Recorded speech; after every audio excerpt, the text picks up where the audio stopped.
자, 오늘 말씀이요. 29절부터 34절입니다. 여러분들, 사람은 무엇을 보느냐, 또 어떻게 보느냐에 따라서 인생이 많이 달라지는 것 같습니다. 신앙도 마찬가지라고 저는 생각이 되는데, 겉으로는 보면 모두가 예수를 따르는 것처럼 보입니다.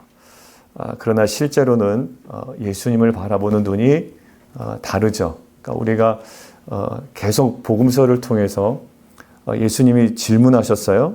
너희는 나를 누구라고 하느냐? 그리고 사람들은 나를 누구라고 하느냐? 예수를 봅니다. 다 사람들도 보고 제자들도 봅니다. 그런데 예수를 어떻게 바라보느냐는 전혀 달라요. 교회를 다닙니다. 그러나 그 예수님을, 하나님을, 성령님을 어떻게 바라보느냐는 신앙의 가장 중요한 핵심적인 사안이라고 저는 생각이 듭니다. 그러니까 어떻게 바라보느냐, 이 사안들을. 여러분들, 이 중동 전쟁을 어떻게 바라보세요? 그 관점에 따라서 평가가 달라지고요, 태도도 달라지고 거기에 대한 피드백도 달라집니다. 여러분들, 마태복음 20장을 우리가 계속 보고 있는데 앞장면에서 제자들은 예수님께 이렇게 요청합니다. 우리에게 높은 자리를 주십시오. 주의 나라에서. 그러니까 당신이 집권하면 높은 자리를 주십시오. 그들은 예수님 늘 곁에 있었던 사람들이고, 그런데 예수를 정작 제대로 또 바라보지 못하는 모습들을 봅니다. 예수는 십자가 얘기하는데 이 사람들은 세상의 영광 이야기하고 있습니다. 그러니까 잘 바라보지 못하고 있죠. 그러니까 예수님은 진짜 막 복음을 얘기하고 싶은데, 구원과 영생과 그 우리가 가야 할 본향을 얘기하고 있는데, 교회 다니는 사람들의 기도나 모든 것들의 원함은 다 이 땅에서 뭔가 잘 되보고자 하는 내용입니다. 그러니까 조금 결이 다른 것들이죠. 자, 그런데 오늘 본문은요, 정작 제대로 바라보지 못한 제자들의 모습과는 달리 또 눈을 보이지 않는 맹인임에도 불구하고 예수를 정확하게 바라보는 모습이에요. 앞을 못 봐요. 그런데 제대로 바라보고 있는 것 같아요. 마태가 의도적으로 지금 연결해 놓은 겁니다. 눈 뜨고 있지만 예수를 제대로 바라보지 못하고 있는 자들, 교회는 다니고 있지만 예수를 제대로 바라보고 있지 못한 자들, 기도는 하고 있지만 예수를 제대로 바라보고 있지 못한 자들, 그러나 눈은 감겨 있지만, 물리적인 눈은, 그러나 예수를 제대로 바라보고 있는 자, 이제 이렇게 대비되고 있습니다. 첫 번째, 그런 관점에서 함께 보죠. 예수를 바라보는 사람은요, 오늘 본문에서 근거하면 예수가 누구인지 정확하게 고백이 있다라는 거예요. 고백. 여러분들, 끊임없는 고백이 있습니다. 부부 관계에서도요, 좀 낯간지러워서 그렇지, 깊어지면 깊어질수록 제대로 이 아내에 대한 가치를 발견할수록, 자신 남편에 대한 가치를 발견할수록 계속 멈추지 말아야 될 것이 있습니다. 그 사람에 대한 고백이에요. 당신 나의 진짜 평생의 반려자야, 동반자야, 동행자야, 동역자야. 이런 고백이죠. 근데 제대로 바라보지 못하는 사람들은 어떻게 얘기할까요? 좀 과장되게 제가 표현해 볼게요. 밥은 왜 안 해놨냐? 이렇게 되는 거죠. 결국 식모 수준으로 와이프를 바라본다면 제대로 바라보지 못하는 거죠. 돕는 배필이라는 성경적 관점이 뭐라고 그랬죠? 돕는다라는 말은 진짜 능력 있는 자가 누군가를 돕는 거예요. 그러니까 돕는다라는 그 히브리어는 어디서 사용됐냐면 하나님이 정말 연약한 이스라엘 백성을 도울 때. 그러니까 이 배우자라는 개념, 아내라는 개념 속에 뭐가 있냐면 마치 전능의 하나님이 연약한 이스라엘 백성을 돕는 것처럼 이 사람은 나에게 있어서 매우 중요한 사람이야. 물론 밥도 해줘야 되고 빨래도 하고요. 뭐 때로는 남편도 설거지도 하고 여러 가지 분담은 가정의 문화에 맞게 할 필요가 있겠지만, 이 돕는 배필로서의 자신의 배우자에 대한 분명한 관점, 고백, 이것들은 끊이지 않아야 됩니다. 여러분들, 여기서 뭐라고 얘기하냐면 주여 우리를 불쌍히 여기소서라고 이야기하죠. 그 다음에 다윗의 자손이요. 메시아에 대한 고백입니다. 단순한 존칭이 아니에요. 하나님 대단하신 분입니다. 당신은 그래도 당신의 권위만큼은 내가 인정합니다. 라는 어떤 그 절대적 권위의 단순한 무릎 꿇음이 아니라요. 이것은 어떤 고백? 메시아에 대한 고백입니다. 여러분들, 사무엘하 7장에 다윗의 자손은요, 하나님이 약속하신 왕이거든요. 다윗의 자손을 통하여 메시아가 온다라는 거예요.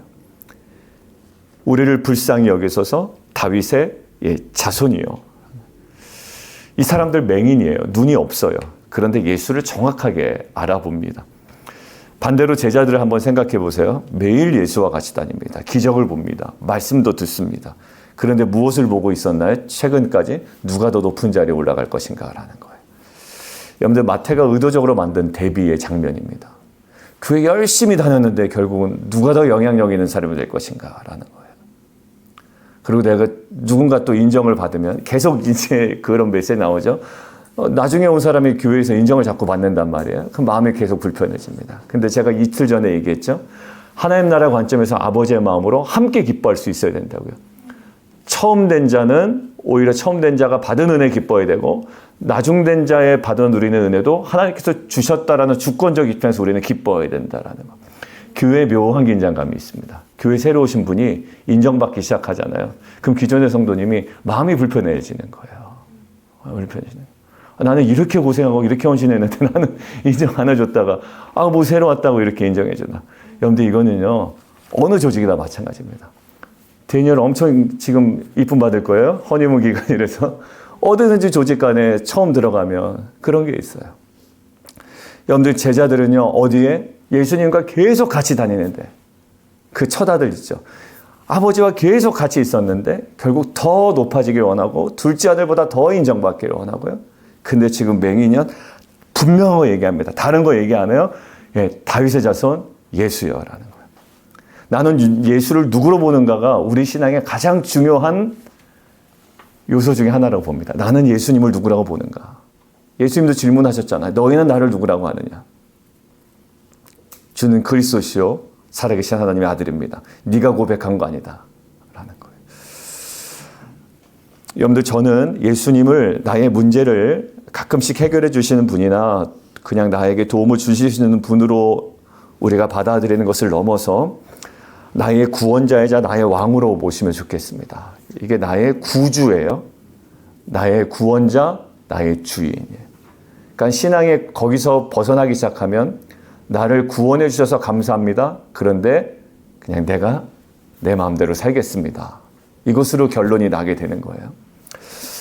여러분들, 베드로의 고백, 주는 그리스도시요 살아계신 하나님의 아들입니다. 그때 예수님께서 말씀하시죠. 이를 내게 알게 한 이는 혈육이 아니라 하늘에 계신 내 아버지다라고 이야기합니다. 예수를 바라보는 눈은요 지식으로 생기는 것이 아니라 은혜로 생깁니다. 지금 얘기했잖아요. 야, 네가 그렇게 얘기한 게 아니다. 하나님의 은혜로 열립니다. 여러분들, 제가 이게 안경을 새로 해야 되는데요. 제가 닦아도 이게 자꾸 흐릿하게 보여요. 왜 그러냐면 그게 정확한 표현인지 모르겠는데 코팅이 벗겨졌어요, 렌즈에. 닦아도 아시죠? 안경 쓰신 분들은. 이게 중간중간에 벗겨지니까요. 이게 자꾸 걸려요. 오히려 안경 벗고 보는 게 더 깨끗해요. 왜냐하면 제 눈 렌즈는 깨끗하고 이 안경 렌즈는 자꾸 뭐가 벗겨져 있기 때문에. 안경 2개가 있는데 2개가 다 벗겨졌어요. 2개가. 여러분들, 이걸 끼고 있는 한 그걸 감수해야 돼요, 제가. 그런데 안경을 이제 만약에 새로 바꾸잖아요. 그러면 완전히 다르게 보입니다. 예수님을 어떻게 바라보느냐가 우리 신앙의 척도인 것 같아요. 우리는 그래서 오늘 질문을 이렇게 했으면 좋겠습니다. 나는 예수를 누구로 보고 있는지. 단순히 그냥 좀 어려울 때 우리의 자녀의 문제를 해결할 해결자로 보고 있을 수도 있고요. 또 단순한 나의 마음을 위로해 주시는 분으로 볼 수도 있고, 또 그냥 도움 주시는 분 정도. 근데 우리는 여기서 멈추지 않아야 됩니다. 오늘 이 앞을 못 보는 맹인의 고백처럼 예수는 나의 왕이십니다. 다윗의 자손, 나의 왕이십니다. 나의 구원자이십니다. 내 삶의 가장 궁극적인 죄의 문제를 해결하시고 내 인생의 주인으로 오신 분이에요. 그리고 그분을 따를 때 우리의 인생에 좀 해결되지 않는, 이 땅에서 다 우리가 보상받지 못하더라도 영원한 생명과 본향에 대한 소망을 늘 우리가 따르도록 우리를 이끌어 가시는 분인 줄 믿습니다. 이 고백이 오늘 아침에 새로워지기를 주님의 이름으로 축원합니다. 그러니까 자꾸 사람들의 인정이나 세상에서의 어떤 그 명예에 너무 집착하지 않았으면 좋겠습니다. 명예 별거 없습니다. 이거 가지고 사람들이 날 인정해 주겠지 하지만 인정 안 해줘요, 보통. 그냥 이렇게 감안해 주는 거지 인정 안 해줍니다. 저는 진짜 여러분들 한번 누구를 여러분들이 잘 인정하는지 보세요. 여러분들이 인정하는 사람. 정말 제대로 된 신앙으로 한 걸음 한 걸음 걸어가는 사람 여러분들이 막 존경하지 않아요? 여러분들 단순히 큰 교회 목사라고 여러분들이 인정하던가요? 지금 여러 가지 문제가 두 교회에서 났단 말이에요. 부사역자들한테 엄청난 쌍욕을 했던 목사, 그 다음에 자기가 개척했으니 자기에게도 권리가 있다고 생각하고 40억을 아무 생각 없이 막 요구했던 목사. 예수님을 어떻게 바라보고 있고 목회를 어떻게 바라보고 있는가. 이건 매우 중요합니다. 두 번째요. 예수를 바라보는 사람은요. 오늘 보는 본문 속에서 방해 속에서도 더 간절히 부르짖습니다. 여러분들 무리가 꾸짖어 잠잠해라라고 이야기합니다. 너 조용히 해라라는 거죠. 방해하지 마라. 아마 이런 생각이 있을 거예요. 예수님은 중요한 분이다. 어린아이 왔을 때 막았던 제자들이잖아요. 그러니까 제자들은 아니에요. 오늘 무리라고 하니까 그 중에 제자가 섞여 있는지 모르겠어요. 저 사람은 그냥 못 보는 사람들이에요. 이 모든 분위기를 방해하는 사람들로 여겨져요. 그래서 막습니다. 근데 맹인들이요. 오늘 마태는 이렇게 얘기해요. 잠잠하라 하되 그 방해가 있었지만 더욱 소리질러 일렀다라고 했습니다. 체면을 보지 않고요. 사람 눈치 보지 않습니다. 예수만 봅니다. 오늘 밤에 우리가 몸에 피곤함을 가진 채 오실 수도 있어요. 그러나 그 모든 것들에 방해가 있을지라도 조건에 좀 환경적인 연약함이 있더라도 오늘 잠잠하라 하되 더욱 소리질러 이르되 주여 우리를 불쌍히 여기소서 또 얘기하죠. 다윗의 자손이요. 이런 우리의 간절한 고백이 우리가 터져 나오기를 원합니다. 자녀 위해서 기도할 것들이 참 많죠. 제가 구체적으로 말씀 못 드립니다만 우리 교회에 또 정말 우리가 정말 기도해야 될 일이 있어요. 정말 기도해야 될 일이. 이런 것들이 현실이구나라는 것들이 이제 몇 가지가 이제 딱딱딱 옵니다. 그러니까 막 크게 어떤 관계적인 것이 아니에요. 이 세대의 그 모든 것들을 드러낼 수 있는 하나의 정말 중요한 또 다른 어떤 장면들이 우리에게 있습니다. 여러분들 우리가 그냥 집에서 가만히 있을 수 있어요? 교회적으로 기도한다라는데 여러분들 이때 나와서 기도하는 겁니다. 주님 불쌍히 여겨주십시오. 쉬는 게 제일 좋죠. 저도 가끔씩 눈 와서 쉬면 사실은 좀 좋아요. 이때 좀 쉬자. 그런데 요즘은 좀 태도가 바뀌었습니다. 그래도 기회 주실 때 기도하자라는 거예요. 기회 주실 때. 목소리 나올 때 기도하고 건강할 때 기도하고. 이것이 우리에게 축복이니까. 방에 있지만 기도합니다. 그런데 마태복음 15장 기억나시죠? 예수님 처음에는 아무 대답도 안 하십니다. 왜? 그 여자 가나안 여자거든요. 스로보니게 여인. 일부러 마태가 이 얘기하죠. 이 여자 너네들이 그렇게 싫어하던 가나안 여자야라는 거. 그때 가나안이라는 행정구역 도시 명칭이 없어요. 근데 일부러 마태는 유대인들 들으라고 가나안 여인이라고 얘기했다고 얘기했잖아요. 가나안 여인이요. 끝까지 갑니다. 그 자녀에게 줄 것을 아모에게는 안 준다라는 거예요. 너 그냥 꺼지라는 거죠. 한마디로. 그런데 여인은 포기하지 않아요. 주여 올소이다마는 개들도 주인의 상에서 떨어지는 부스그를 먹습니다. 자신을 개로 격화시켜요. 그래도 그 은혜만큼은 내가 받아 누리기를 원합니다라는 거예요. 여러분들 이게 여러분들 저와 여러분의 기도의 자리가 되어야 될 줄 믿습니다. 여러분들 어느 순간이 딱 되면 기도까지 포기해 버리시더라고요. 그러지 마세요. 어느 성도님이 어제 연락이 오셨어요. 목사님 어제 설교를 듣는데 새벽에 나오진 않는 분이에요. 그래서 십자가를 일단 물어보더라고요. 그래서 성도님 십자가는 제가 메시지 몇 개로 해결될 게 아니니까 만나서 얘기하고요. 두 번째, 하나님 다 아시는데 우리가 그냥 맡기면 되지 기도할 필요가 있을까요? 라고 얘기를 하시더라고요. 그래서 제가 이제 그거를 잘 정리를 해서 보내드렸어요. 그래서 목사님 정독하고 잘 제가 좀 무슨 의미인지 살펴보겠습니다. 라고 이야기하셨거든요. 여러분들 여기서 보면 결국 그 스로보니게 여인이 가나안 여인이 주 앞에 막 나옵니다. 예수님 그거 안 준다고 얘기했는데도 불구하고 근데 그것들을 뛰어넘잖아요. 여러분들 기도는요. 우리가 원하는 것들을 간절히 하나님께 바라죠. 근데 하나님이 우리에게 원하는 것이 무엇인지를 알아가는 과정이 있기도 합니다. 여러분들 하나님은 우리에게 필요한 것이 무엇인지를 다 아시죠. 그러니까 사람들이 그것을 가지고 이렇게 말합니다. 하나님 다 아시는데 우리가 그렇게 간절히 기도할 필요가 있냐라는 거예요. 얼핏 보면 맞는 얘기예요. 하나님 다 아시니까. 근데 성경은 이상하게 또 기도하라고 하죠. 거기에 간극 속에 뭐가 있냐면 하나님은 우리에게 무엇이 필요한지 너무나도 정확하게 알고 계시지만 정작 우리는 모른다라는 거예요. 여러분들 우리 자녀들 한번 생각해 보세요. 우리 어린 자녀들이 자기의 인생에 뭐가 필요한지 자기는 다 안다라고 이렇게 막 이야기하고 다닌다면 그것만큼 불안한 것 없어요. 만약에 예나나 예성이가 내 인생에 있어서 필요한 게 나는 엄마 뭔지 알아요. 아니야, 아직 몰라요. 그죠? 정말 필요한 게 뭔지 몰라요. 우리가 마찬가지란 말이에요. 기도는요, 뭐든지 아시는 하나님께 무조건 맡기기에 안 해야 되는 것이 아니라 우리에게 필요한 것이 무엇인지 우리가 모르기에 그 하나님께 진정으로 맡길 것이 무엇인지 알아가는 과정이기도 합니다. 여러분들, 그래서 이것이 우리가 이 병이 낫는 것이 좋은 것인지 아닌 것이 좋은 것인지 몰라요. 그리고 이것이 오늘 낫는 것이 좋은 것인지 아니면 더 있다가 우리에게 응답되는 것이 하나님의 뜻 가운데 맞는 것인지 우리에게 감춰진 것이 너무나도 많습니다. 그래서 우리는 어떻게? 기도하는 거죠. 여러분들, 기도하는 사람들이 고집이 세요. 왜 그러냐면 자기는 이게 맞다고 생각하기 때문에 기도 가운데 무너져 내려야 되거든요. 그러니까 신앙생활 그냥 기도 깊이 없이 오래 하신 분들이 고집이 센 이유를 제가 알았어요. 기도를 안 하면 고집이 세요. 왜? 그게 하나님 뜻이라고 막 주장하고 다니고요. 이것이 맞다로 얘기해요. 근데 진짜 기도하시면 보세요.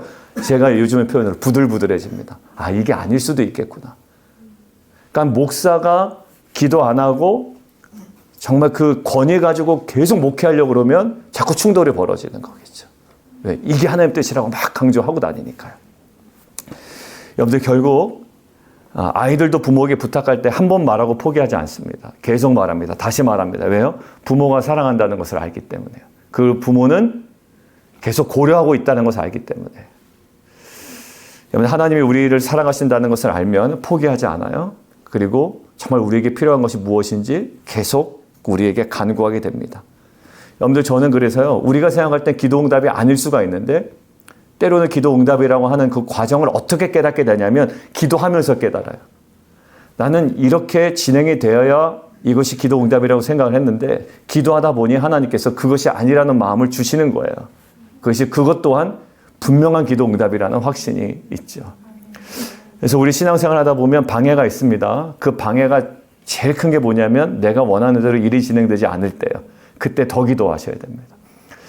그러니까 왜 병이 안 낫지? 더 기도하셔야 되고, 왜 뭔가 직장에서 일이 풀리지 않을까? 비즈니스 가운데 더 기도하셔야 됩니다. 그것이 방해예요. 우리에게는 더 큰 방해가 무엇이냐면 내 뜻대로 진행되지 않을 때거든요. 그때 더 기도하셔야 됩니다. 여러분들, 그때 우리를 변화시키셔서 하나님의 거룩한 뜻을 우리의 삶 가운데, 공동체 가운데 이루신 하나님을 신뢰하고 포기하지 않는 저와 여러분 되기를 주님의 이름으로 축원드리겠습니다. 자, 세 번째는요, 예수를 바라보는 사람, 제대로 바라보는 사람, 응답에 머물지 않고요, 예수를 따라간다라는 거예요. 저는 이 부분이 매우 중요합니다. 예수를 따라가는 자예요. 여러분들, 신앙생활 오래 했는데 예수를 닮지 않으면 안 돼요. 오히려 복음의 방해가 되더라고요. 자꾸 입 바른 소리, 이런 표현 많이 해요. 입 바른 소리를 자꾸 하면 누가 듣기 좋아하겠어요. 근데 우리는 예수를 닮아가는 삶이 돼야 돼요. 가정에서도. 우리 엄마 아빠는 그래도 예수님 닮아가려고 되게 노력해. 우리 엄마 아빠는 관계 속에서 아름다움이 있어. 여러분들, 이 예수님을 닮아가는 이 모습이 자녀에게 더할 나위 없는 귀중한 신앙의 본이 됩니다. 여러분들, 여기 보세요. 34절에 그들이 곧 보게 되었죠. 근데 마태는 우리에게 무엇을 얘기하냐면 예수를 따랐다라는 거예요. 여러분들, 저와 여러분의 예수를 따르는 삶이 우리 자녀들에게 가장 중요한 임팩트가 되기를 원해요. 여러분들의 어떤 그 열심도 헌신도 어찌 보면 예수를 닮아가는 모습 속에서 열매가 되어야 되지, 그 자체로서 어떤 우리가 보여지는 것이 되면 안 됩니다. 그냥 가면 갈수록 예수를 닮아가는 사람들이 되었으면 좋겠어요. 야, 저 목사는 갈수록 예수를 닮아간다. 우리 집사님들은 계속 예수를 닮아간다. 예수를 따라간다. 저 왜 이렇게 힘들 때 저 자리에 계속 남아있지? 예수를 따라가는 길이기 때문에 그래요. 여러분들, 우리가 찬양 2주 전에 계속 했습니다. 예수의 길, 그 험한 길, 나는 건네 주 손잡고. 여러분들, 그게 이제 우리의 삶이 돼야 되는 거예요. 오늘 보세요. 보게 돼요. 그들이 예수를 따르더라. 여러분들, 집으로 갔다라고 할 수도 있고 가족을 찾을 수도 있잖아요. 근데 그들은 이렇게 합니다. 예수를 따랐다. 여러분들, 헬라어 찾아봤어요. 이게 도대체 어떤 의미일까? 제자가 되다라는 뜻이더라고요. 제자가 되다. 그러니까 치유에서 멈추지 않아요. 예수를 따라갑니다. 제자가 됩니다. 여러분들 누가복음 17장에 보면 나병 환자가 있거든요. 나병 환자의 간절한 바람이 뭐죠? 나병이 치유되는 거예요. 예수님이 고쳐주십니다. 몇 명이요? 10명 다. 그런데 몇 명이 돌아옵니까? 1명 돌아옵니다. 많은 사람들은요, 응답받고 다 떠났습니다. 예수님이 노골적으로 물어보시면, 야, 나머지 어디 갔느냐? 이렇게 물어보셨잖아요. 참된 믿음은요, 예수께 돌아갑니다. 그리고 참된 제자가 됩니다. 많은 사람들이 병원에 가죠. 병원이 낫습니다. 그리고 다시는 그 의사를 찾지 않습니다. 필요할 때만 찾습니다. 어떻게 보면 보편적인 인간의 모습이죠. 근데 신앙도 그렇게 되면 안 돼요. 필요할 때만 예수 찾고, 어려울 때만 예수 찾고, 뜻대로 안 되면 기도하다 멈추고 이러지 말고요. 우리가 응답받은 것들이 한두 가지가 아니잖아요. 그때마다 예수를 따르기를 결정하고, 그때마다 예수를 따르기를 결정하고, 센터별로 보내신 하나님의 뜻을 붙잡고 또 예수를 따르기를 결정하고, 이곳에서 누구를 만나더라도 주님께서 부르신 그 부르심에 우리가 또 따르기를 결정하고, 이렇게 응답받을 때마다 예수를 따르기를 결정하고 제자의 삶을 살아간다면 정말 그 참된 제자의 모습이 우리 가운데 나타나고 작은 예수로 살아가는 귀한 공동체의 모습이 될 줄 믿습니다. 필요 중심적으로 자꾸 신앙을 하게 되면요, 필요가 없을 땐 기도하지 않아요. 그러니까 신앙이 자꾸 더욱더 뻣뻣해지기 마련이죠. 여러분들 결국 신앙은 기도응답에서 끝나지 않습니다. 문제 해결에서 끝나지 않고요. 신앙의 목적, 예수를 따라가는 거예요. 여러분들 예수님께서 제자들 부르실 때 어떻게 해요? 그물을 버려두고 예수를 따르리라. 이거죠. 그물을 버려두고 예수를 따르리라. 여러분들 뭘 줬나요? 협상했나요? 계약금을 줬나요? 샐러리 뭐 얼마 주기로 얘기된 거 없어요. 근데 그냥 그 주님이시기에 따라가요. 내가 응답 받았는데 이제 예수를 따릅니다. 이것이 진짜 제자예요. 여러분들 오늘 본문은 묻습니다. 누가 진짜 예수를 보고 있는가? 제자들 어제 실패했는데 오늘 맹인들은요, 예수를 정확하게 고백해요. 그분이 어떤 분이신지. 메시아입니다. 다윗의 자손, 나의 구주입니다. 그리고 방해 속에서도 간절히 부르짖습니다. 예수가 누구인지 알기에. 그 세 번째, 응답에 머물지 않고 예수가 누구인지 알기에 따라갑니다. 인생을 걸만한 거예요. 여러분들 눈이 있다고 다 보는 게 아니더라고요. 그리고 교회에 오래 다닌다고 해결될 문제도 아니고요. 또 열심히 내가 무엇이 봉사를 한다고 해결될 문제도 아니야. 정말 그 주님과의 관계 속에 주님을 누구로 고백하느냐. 그 품 안에 머물고, 마르다보다 마리아가 우리가 중요하다고 얘기하죠. 그때 우리는 마르다 시험 받을까 봐 그래도 마르다에 대해서 우리가 칭찬을 하는 경우도 있습니다만, 그래도 우리에게 중요한 건 마리아와 같은 마음이에요. 주님과의 관계 속에 누구신지를 알고 거기에서 생성되는 생명의 능력으로 우리가 살아가는 저 여러분 되기를 주님의 이름으로 축원드립니다. 여러분들 의리로 신앙생활 하지 마세요. 여러분들 이거는 뭐 의리 때문에 신앙생활하는 것은 오래 못 가고요. 그 다음에 사람들의 인정 때문에 신앙생활하는 것도 오래 못 갑니다. 무엇 때문에? 주님 때문에. 제가 그래서 주님을 더욱더 우리 자녀들 기도할 때 주님을 더욱더 깊이 사랑하게 하시고 주님 평생에 따르게 해주십시오. 저도 주님을 깊이 사랑하는 목회자가 되었으면 좋겠습니다. 주님 너무 사랑합니다. 그리고 주님 기뻐합니다. 그래서 주님 이렇게 부르셨고 원하셨기 때문에 제가 또 오늘 누구 만나러 갑니다. 여러분들 주님의 그 사랑은 그 관계를 통해서도 하나님 놀랍게 일하도록 우리를 이끌어 가십니다. 그리고 저 여러분을 겸손하게 만들어 가십니다. 다른 사람이 인정받는 것에서도 마음 상하지 않게 됩니다. 옛날에는 다른 목회자가 잘 나가면 제 마음에 좀 불안함도 있었거든요. 근데 조금씩 그 마음이 사라지고 있는 중입니다. 사라졌다라고 말씀드릴 수 없고 사라지고 있는 중입니다. 여러분들 이것이 하나님께 주신 저에게 놀라운 변화입니다. 그 주님을 제대로 바라보던 눈과 마음과 태도를 통해 우리 빛과 소금교회가 더욱더 이 지역사회에 주님 원하시는 공동체로 아름답게 세워지는 은혜가 있기를 주님의 이름으로 축원합니다. 함께 좀 기도하겠습니다. 오늘 함께 기도할 때 우리 두 맹인은요, 눈은 보지 못했지만 예수를 정확히 보았습니다. 사람들이 막아도 더 크게 부르짖었습니다. 그리고 눈을 뜬 후에 자기 길로 가지 않고 예수를 따랐습니다. 오늘 말씀 붙들고 함께 좀 기도했으면 좋겠습니다. 주님을 바라보는 눈을 허락해 주십시오. 아니요, 거기 다시 넣을까요? 주님을 제대로 바라보는 눈을 저에게 허락해 주십시오. 환경을 보는 눈이 아니라, 문제에 붙잡혀 있는 눈이 아니라, 또 늘 우리가 허덕이는 사람 앞에 나 좀 바라봐 달라는 그런 인정 욕구에 가득 찬 우리의 상태가 아니라 예수를 바라보는 눈을 하나님 열어주십시오. 하나님, 그래서 어떤 방해 속에서도 우리를 사랑하는 그 주님 앞에 포기하지 않는 간절한 기도와 끊임없는 간구가 우리 가운데 날마다 있게 하여 주시옵소서. 하나님, 우리의 기도를 살려주시고 주님을 향해 더 부르짖게 하시고, 우리의 자녀의 문제를 두고 기도할 때 주님, 우리 자녀에게 가장 필요한 것들을 주님 알게 하시고 깨닫게 하시고 주님 공급하신 하나님을 경험할 수 있도록 인도하여 주옵소서. 그리고 우리의 자녀들도 또 우리 공동체도 응답에 머물지 아니하고 예수를 따르는 삶을 살게 하여 주시옵소서. 예수를 닮아가게 하시고 작은 예수로 이 땅 가운데 부르심을 받은 자들로 살아가는 귀한 은혜 있게 하여 주시옵소서. 우리 주님 이름 우리 한번 부르고요, 함께 기도합니다.